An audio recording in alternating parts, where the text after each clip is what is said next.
So today we're talking about Tom Holland, but, not just the actor you see on screen. We're going to decode his entire career to pull out this really powerful professional philosophy. It's a system for turning what looks like just playing around into an actual serious weapon in your career. Let's get into it. Everything really snaps into focus with this one single moment. Just imagine the pressure, right? You're in a room with the directors of Captain America: Civil War. Your whole life is about to change based on what you do next. And while every other actor is trying to be perfect, trying to be prestigious, Holland, he has a totally different idea. He figured his best shot wasn't some dramatic monologue. It was a backflip. But see, that one single, kind of crazy moment, it wasn't just a lucky break. Nope. It was the result of a deep personal system he'd been building for years. So let's break down how this one audition really reveals that whole system. Okay, so get this. The sheer scale of the competition here is just mind-blowing. He was up against 1,500 of the world's top actors. 1,500 people. The odds were just astronomically against him. So how on earth do you stand out in a sea of talent that massive? Simple. You don't play their game. You do this. 1. Backflip. A single explosive act of just pure kinetic joy. And it wasn't just a stunt, right? It was a statement. He wasn't trying to act like Spider-Man. He was showing them that he already was Spider-Man in spirit. He literally weaponized playfulness. And this is what gives birth to what we're calling the Holland Principle. The core idea is this. It's the belief that your genuine, childlike curiosity isn't something to hide or be ashamed of at work.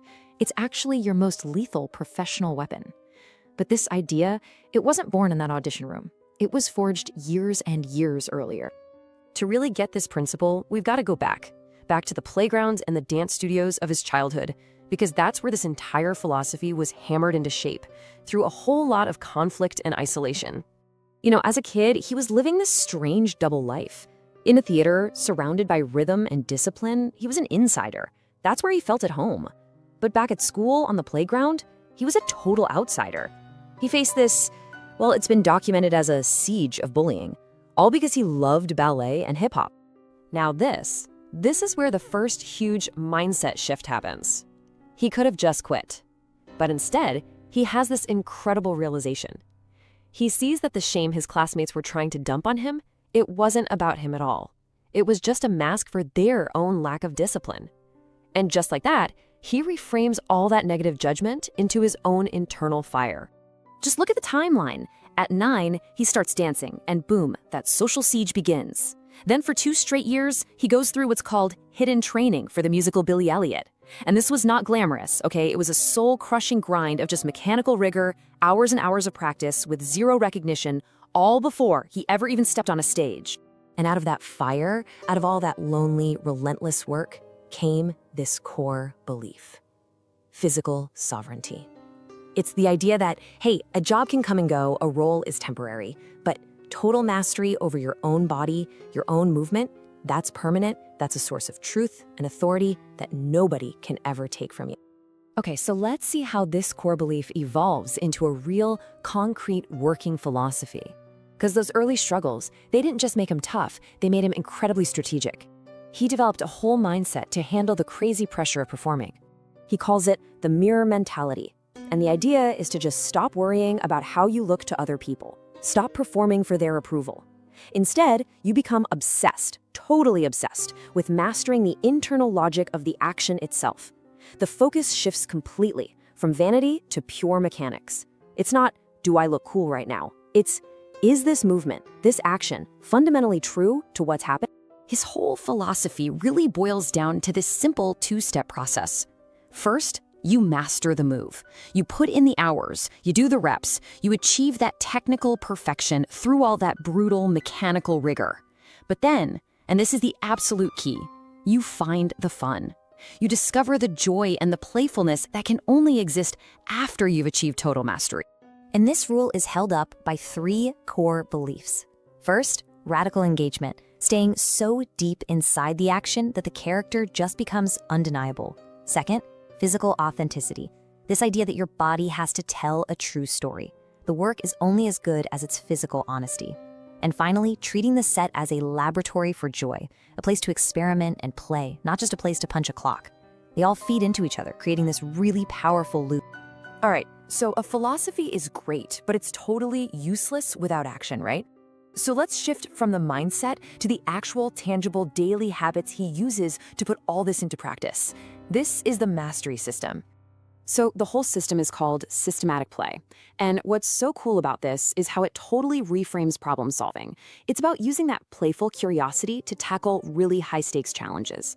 The whole point is to make sure that every single thing you do, every choice you make, is a direct threat to the boring, generic, expected solution. And this system isn't just a vague idea. It's built on a toolkit of specific, repeatable habits.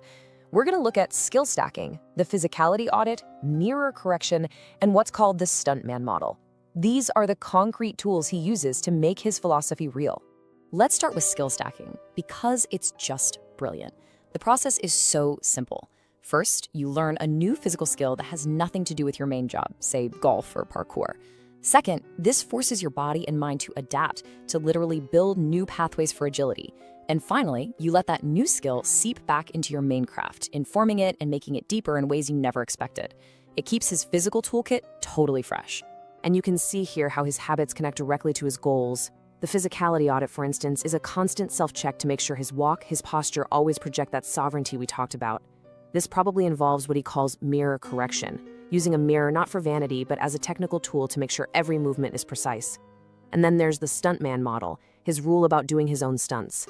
This isn't about ego. Its purpose is to force authentic adrenaline, to make the danger and the physical stakes 100% real. So, we've got the backstory, we've got the philosophy, and we've got the system. Now let's look at the payoff, because this whole approach didn't just launch his career, it actually changed the industry's whole idea of what a leading man could be. I mean, just look at this contrast. Before Holland, the typical lead actor was, well, often kind of static. Someone you hire to look good and say the lines convincingly. But after Holland, the whole paradigm shifted. He created a new model, the kinetic architect, an actor who doesn't just say the story, but physically builds it from the ground up. So what's his real legacy then?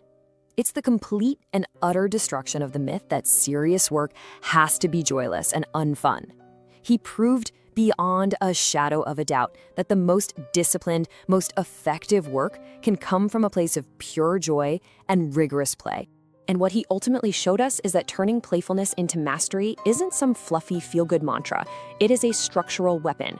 It's an approach so powerful that a single authentic backflip can have more influence, more impact than a multi-million-dollar marketing campaign.